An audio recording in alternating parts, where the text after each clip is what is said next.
My name is Avery Dalton. I'm 31 years old, and what happened at my sister's wedding didn't just break my family apart.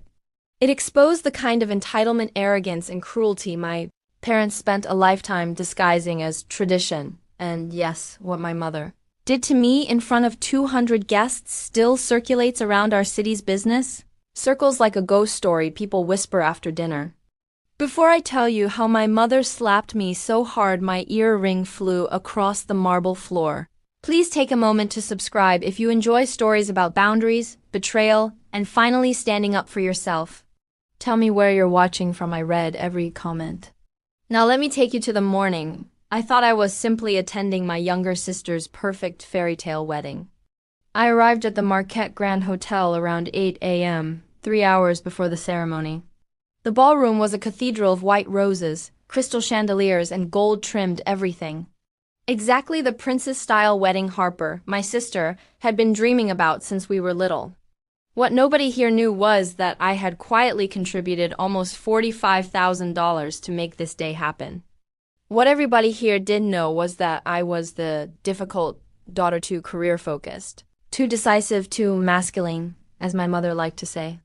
"Avery, finally," Mom said the moment I walked in. She gave me a slow, judgmental scan from head to toe. "That dress, couldn't you have chosen something softer? More feminine? You look like you're going to negotiate a merger." I smoothed the front of my midnight blue silk dress. Elegant, clean lines. No glitter, no unnecessary frill. "Good morning to you too, Mom," I said. She ignored that. "But Harper," she continued proudly, "Harper looks radiant. Absolutely glowing." Exactly how a bride should look. The comparison stung, but I was used to it. Harper, the sweet one, the delicate one, the perfect one. Me, the one who worked too much, spoke too plainly, succeeded too loudly. Dad strode in next, waving a clipboard. "Avery, check the seating arrangements." Then he added quickly, "But don't reorganize everything like you always do." I walked over and looked anyway. It was a disaster. A divorced couple seated together. Two rival real estate developers at the same table. One elderly aunt placed next to a DJ she absolutely hated. But correcting it would only make me the villain. "Of course, Dad," I said calmly. "I'll make sure everything looks good for Harper. Family comes first," he reminded me, patting my shoulder in that condescending way he did when he wanted to sound wise. "You'll understand that when you have your own family someday. If you ever settle down," Aunt Marlene chimed in from across the table. "Not everyone can be as lucky as Harper. That girl found her husband at 24. A real blessing." I bit the inside of my cheek. They had no idea, absolutely no idea, who I really was, not just Harper's older sister. Not just the single one, not just the career girl. Outside of this family bubble, I was Senior Director of Global Development at Dawson and Hunt Capital, overseeing $500 million in commercial investment projects. But in this room, I was the helper, the fixer, the unmarried disappointment. "Avery," my cousin Logan called out with a smirk. "Still no +1 today? Tough market out there, huh?" Laughter rippled through the room. I smiled politely, even though I wanted to throw a centerpiece at his head. If only they knew I had ended 3 relationships this year because the men couldn't handle dating someone who made more money than they did. Mom leaned toward a group of nosy relatives. "She's just picky. Always has been too particular for her own good." I swallowed the familiar sting. Harper emerged then, in a fairy tale gown that sparkled like falling snow. Everyone gasped. She really did look beautiful. She hugged me tightly. "Avery, can you handle the florist outside? And the champagne arrival? And the guestbook table? Mom said you would." Of course Mom did. "Sure," I whispered. Because that was my job in this family, not the daughter. Not the success story. Not the one who helped fund this whole wedding. The worker, the maid. The one who handled everything quietly. But none of them knew, even Harper, that the penthouse I owned wasn't a cute little apartment, as my aunt said.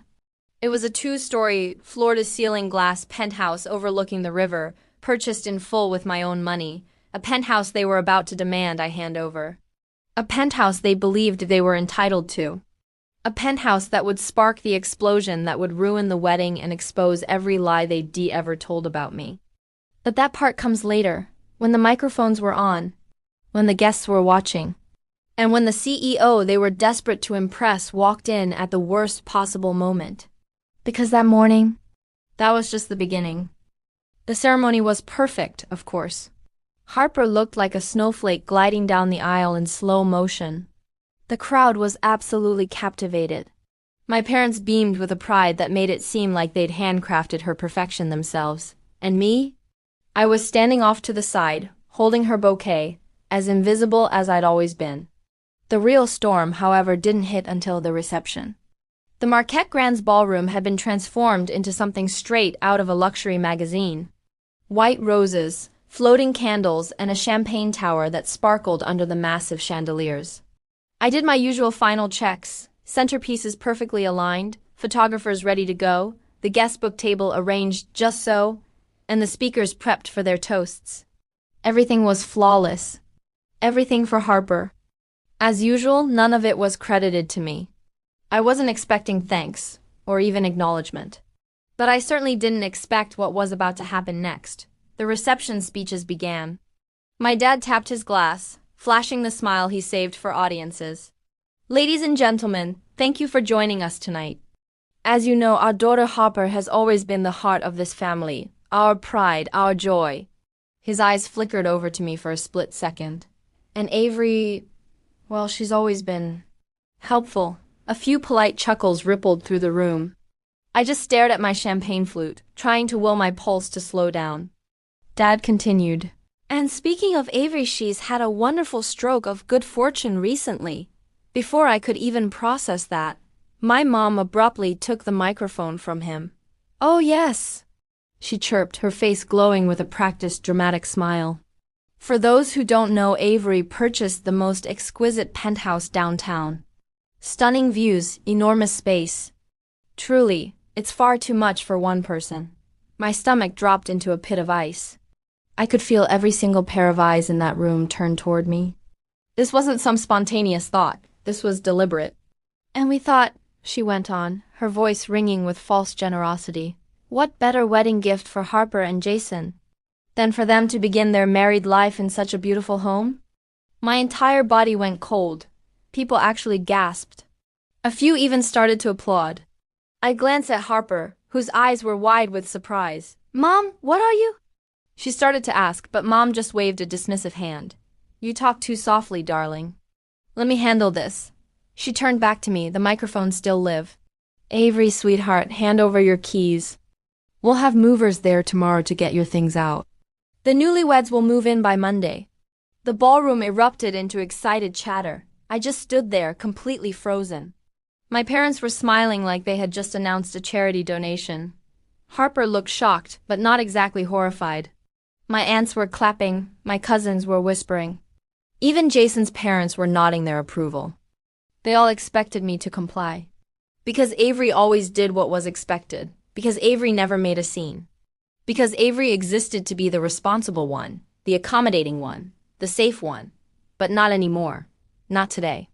Not after swallowing 31 years of this. I took a step forward and spoke without taking the microphone. My voice was quiet, but it cut through the noise. No, the entire ballroom went silent in a single collective breath. My mom blinked as if she couldn't have heard me correctly. What? I repeated, louder this time. No, my dad let out a nervous laugh. Avery, don't be dramatic. I said no. I cut him off, my voice steady now. The penthouse is mine. I bought it. I earned it. And I'm not giving it away. A murmur swept through the crowd. My mom's perfectly painted smile started to crack like fragile glass. Avery, don't embarrass us. You embarrassed yourself the moment you assumed you were entitled to my home, I replied, my voice level. Her chest rose sharply. We raised you. We supported you. We sacrificed for you. You sacrificed? I almost laughed. I put $45,000 into this wedding, Mom. I heard my Aunt Marlene suck in a breath. 45. Harper whispered, her voice barely audible. Avery, you paid what? Everything was starting to unravel. My mom stepped closer, her eyes blazing with fury. "This is your sister's day. I will not let you ruin it." "I'm not ruining anything," I said calmly. "I'm simply setting a boundary." "Boundary!" she snapped, her voice rising. "You think you can talk to me about boundaries when your sister needs a home? When we need to look good for our family, for our business partners?" And there it was. The truth as ugly and predictable as ever. This wasn't about love or generosity or family. It was about image. My mother cared more about optics than she did about oxygen. I just shook my head. "I'm not giving up my home." End of discussion. And then she slapped me, hard, so hard my diamond earring flew off and shot across the marble floor like a skipping stone. The sound echoed through the silent ballroom. Guests gasped. I swear, a distant violinist actually stopped playing. I didn't move. I just stood there, my cheek burning. My mom stood panting, her hand still raised, shaking with uncontrollable fury. "You selfish, ungrateful." Just then, the grand doors at the back of the ballroom swung open with force. Everyone turned. Walking in was a man whose very presence seemed to suck the oxygen out of the room. Liam Mercer. The CEO of Mercer Global Investments. The man who owned 40% of my father's company. A man more feared than admired. A man who absolutely did not attend weddings unless something catastrophic had happened. My mother's face drained of all color. My dad's wine glass slipped from his hand and shattered on the floor. Harper just whispered, "Oh my God." Liam's icy blue eyes surveyed the entire room, taking in the scene in an instant. 200 stunned guests, my mother's hand still hovering in the air, and me standing completely silent with a bright red mark on my cheek. He stepped forward, his movements slow and deliberate. Then he spoke in a voice that was cold enough to stop the world in its tracks. "I saw everything." My mother's scream? It sounded like it came from somewhere 3 floors up. Thanks for watching, and stay tuned for the next part to see what happens when Liam Mercer steps in. Don't forget to like this video and subscribe so you don't miss it. For a moment, no one breathed. Liam Mercer, yes, that Liam Mercer stood in the ballroom doorway like a storm in a tailored charcoal suit. He wasn't supposed to be here. He wasn't invited. He wasn't even in the country last week. And yet, here he was. Because someone in this room had live-streamed the reception speeches. And Liam had seen everything, my mother's slap. The demand for my penthouse, the humiliation, the entitlement, all of it. His eyes locked on me, sharp and assessing, then moved to my mother whose face had gone so pale she looked carved from marble. "Avery," Liam said evenly, "are you all right?" A ripple went through the room. Liam Mercer knew my name. My name. Mom opened and closed her mouth like a fish struggling for air. "Mr. Mercer." "We didn't know you were." "No," he cut her off. "You didn't." He stepped in further, and the ballroom staff instinctively moved out of his way as if he carried some kind of gravitational force. My father approached him with a shaky smile. "Liam, what a surprise." "We didn't expect." Liam turned to him with a look so cold my father actually took a step back. "I'm not here for you, Richard." Dad froze. Liam faced me again, his expression softening just slightly. "I came because I received an urgent message from my staff along with a streaming video link." The crowd buzzed. A live stream. Someone had recorded the slap. He continued, "When a board member's wife physically strikes her daughter at a public event during a wedding reception, no less, and demands she surrender her property, it becomes a matter of corporate concern." Mom swayed like she might faint. "Corporate concern?" she whispered. Liam gave a humorless laugh. "Your husband's reputation reflects on this company. And today your behavior reflects on him, directly." Dad blanched. "Liam, please, this is a family misunderstanding." Liam raised one hand. Silence fell instantly. "Misunderstanding?" he repeated. "What I saw was financial coercion, public humiliation, and physical aggression." He turned back toward the guests. "If anyone here recorded what happened, I strongly advise you not to post it publicly. For your sake and for the sake of the Dalton family." Phones quietly lowered. Mom croaked out, "I was just trying to help Harper. Avery won't use that penthouse properly. She has no family. My jaw tightened. Liam cut her off again. "Avery doesn't need a husband or children for her accomplishments to matter." A stunned hush fell. Mom sputtered, but she's always been difficult, independent, stubborn, successful, Liam corrected. The word you're reaching for is successful, my heartbeat thundered in my chest. No one had ever defended me like that. Liam's gaze sharpened. If you had treated her with half the respect she's earned in her field, you wouldn't be standing here begging for excuses.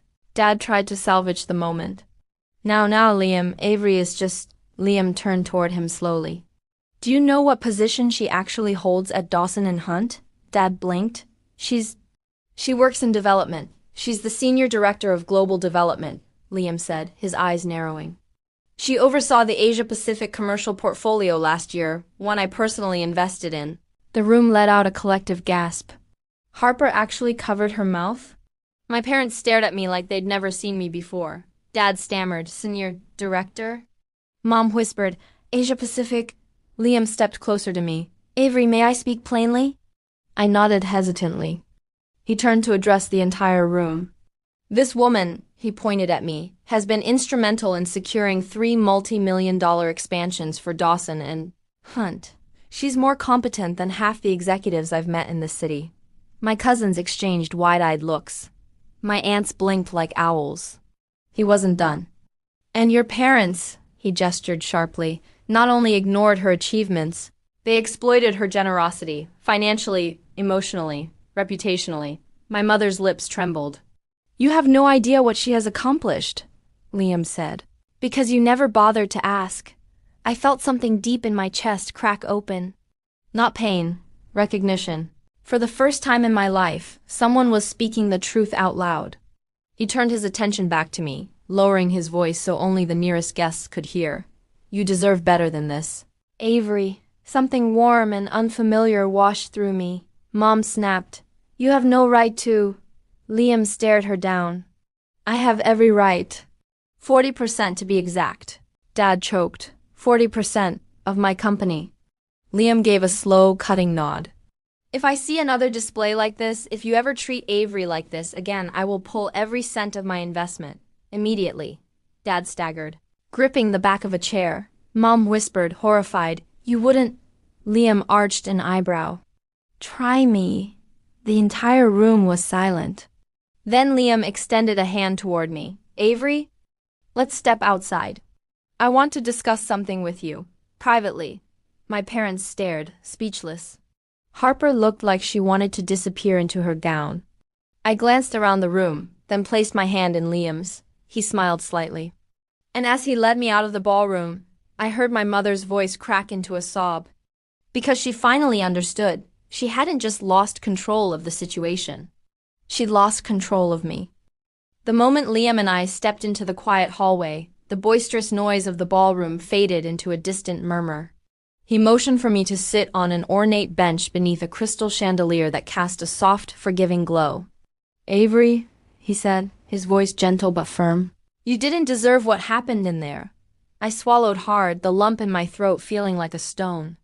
It's nothing new. I've been dealing with it my whole life. Liam's expression hardened.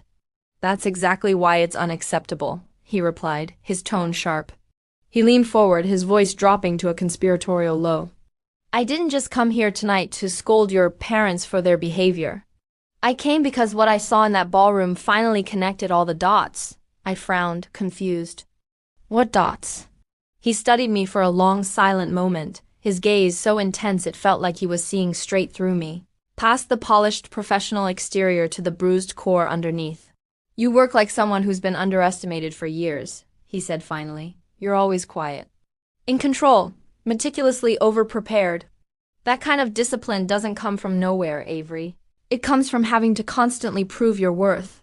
My chest tightened, and the air felt heavy in my lungs. He had just articulated the very essence of my existence in a way I never could. Then, he said something that made the floor feel like it was dropping out from under me. Your parents contacted me last month. I blinked, caught completely off guard. Why? Liam's eyes held mine. They wanted me to get Harper a position in your division. A major one. A cold, numbing shock rippled through me. Harper? She has 0 experience. She's never worked a day in her life, He nodded slowly, confirming my worst fears. And your mother... He paused, his jaw tightening as if recalling the words was physically painful. She said, and I quote, Harper deserves more than Avery ever will. Avery's just reliable. Harper is meant for bigger things. The words hit me like a physical punch, knocking the wind out of me. It was a direct blow, and suddenly everything clicked into place with horrifying clarity. The absurd demand for my penthouse, the years of blatant favoritism, the endless, dismissive comparisons. My entire life, I thought they just didn't see my value. But this was so much worse. They didn't just disrespect me. They were actively, consciously trying to replace me, to erase my hard-won success, and hand it over to their golden child. Avery, Liam said, his voice softening with empathy, your parents have been exploiting you for years. Professionally and personally. A hot ache throbbed in my throat. I know, I whispered, the admission feeling like a surrender. No, he corrected me, his voice firm again. You don't. Not fully. He then reached into his briefcase and pulled out a sleek black folder, placing it on the bench between us. He opened it, revealing a thick contract. In fact, he said, his tone shifting from personal to professional, the real reason I came here tonight is because I want you to lead Mercer Global's entire international expansion division. My mind struggled to process his words. 7 countries, full operational authority. No one above you but me. I just stared at him, then at the document, then back at him. My voice was barely a breath. You're offering me the position? Liam looked me straight in the eye, a glimmer of pride in his expression. I'm not offering you anything, Avery. I'm giving you what you've already earned. My hands shook as I reached out and took the contract. The weight of the paper felt monumental, a symbol of everything I had fought for. It was real. This was happening. I want it, I said, my voice clearer, stronger. His expression softened into a genuine smile. Good, because we're going to make something very clear in that ballroom right now. I frowned. A flicker of apprehension returning. What do you mean? Liam stood up, the picture of power and confidence, and offered me his hand. Avery, he said, his eyes glinting with a strategic fire, your mother humiliated you publicly. It's only fitting that the truth comes out publicly, too. He glanced toward the ballroom doors, a cool, calculating look on his face. And trust me, she isn't ready for the announcement I'm about to make. I took his hand and he pulled me to my feet. Together we walked back toward the gilded doors of the ballroom.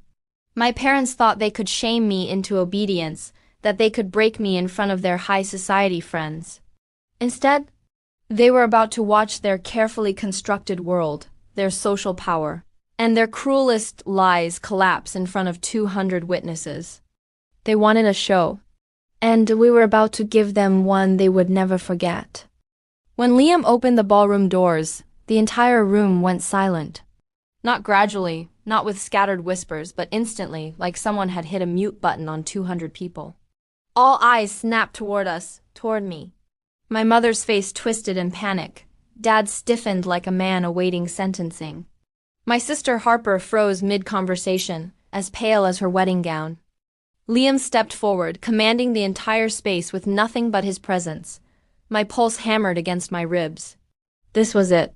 The moment my parents' entire narrative about me, the obedient daughter, the convenient helper, the disposable backup would finally shatter. Ladies and gentlemen. Liam's voice carried through the ballroom like a cold wind. I apologize for interrupting this celebration, but what I witnessed earlier requires immediate acknowledgement. My mother's knees visibly wobbled. Harper grabbed her new husband's arm.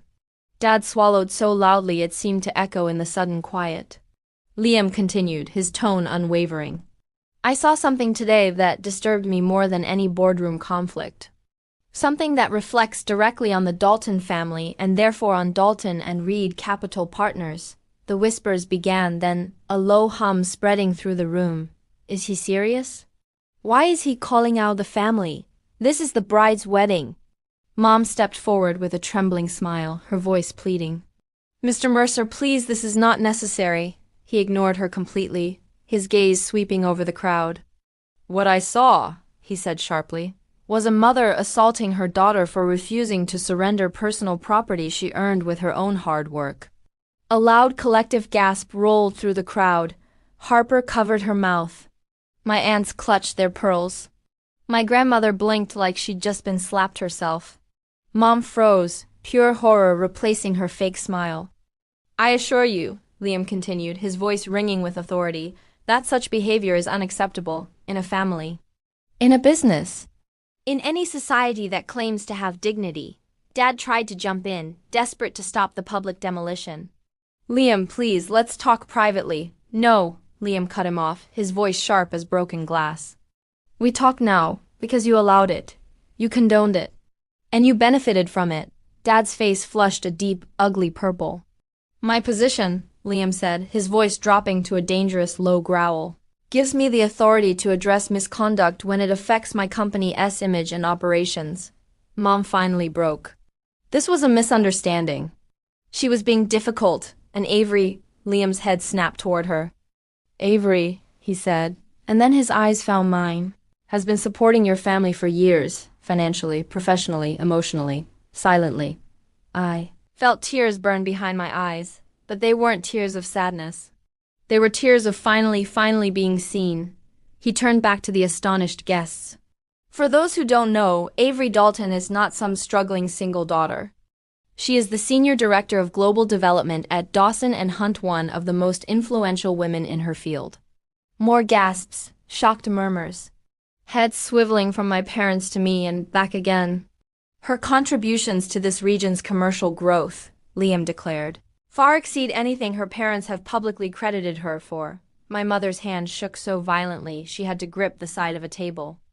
And, Liam added, his voice gaining a razor edge, your behavior toward her today has cost you more than your pride. Dad staggered, as if he'd been physically struck.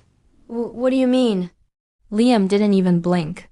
I'm withdrawing my investment. The ballroom erupted. It wasn't just whispers anymore. It was shouts, gasps, the clatter of silverware, a shockwave that rattled every single table. Dad went limp, his face ashen. No, Liam, wait, we can fix this. You had your chance, Liam said coldly. You parented by favoritism, manipulation, and humiliation. And now you face the consequences. Then he turned to me, the entire room holding its breath. Avery? My heart stopped. Yes? I whispered, my voice barely audible. I would like to offer you a formal seat on the International Advisory Committee. Effective immediately, the room erupted again, but this time in sheer astonishment. Someone dropped a wine glass. I think an aunt fainted onto a cousin. I distinctly heard someone whisper, she outranks her own father now. Liam gave me a small, respectful nod. You deserve recognition for who you are, not who they tried to make you. My mother made a choking sound. Avery, please. Dad reached out, his voice breaking. Sweetheart, we didn't know, because you never asked, I said softly, finding my voice at last. Harper stepped forward, her eyes wide with shame. Avery, I didn't know what they asked Liam to do. I didn't know they tried to put me in your division. I met her gaze. And for the first time, I didn't feel resentment. Just a quiet clarity. I know you didn't, I said gently. But their choices aren't your burden. She nodded, tears sliding down her cheeks. Then Mom whispered the words she should have said years ago. Avery, I'm so sorry. For a long moment I just looked at her. The woman who raised me. The woman who minimized me. The woman who hit me. And I felt nothing but peace. Mom, I said softly, I forgive you. Her eyes widened with a wave of relief. But, I added, watching that relief shatter, I'm done living for your approval. I stepped back toward Liam. Thank you, I whispered to him. He shook his head. No, Avery, thank you for finally standing up for yourself. Then he leaned in slightly, lowering his voice so only I could hear. And for what it's worth, that penthouse is yours. Don't let anyone take what you've earned. My revenge? It wasn't the public humiliation. It wasn't the slap returned with corporate justice. It wasn't watching my parents lose the power they de-wielded over me for 3 decades. No. My revenge was simpler. I walked away without guilt, without fear, without needing their approval ever again. The wedding resumed, awkward and quiet, but I didn't stay. I left the ballroom with my head held high, contract folder in hand, and a new future unfolding ahead of me. Not as the overlooked daughter, not as the family's scapegoat, not as the helper, but as Avery Dalton, powerhouse in global development. A woman who refuses to be used or silenced, and this time? They watched me walk away, and they realized I wasn't coming back.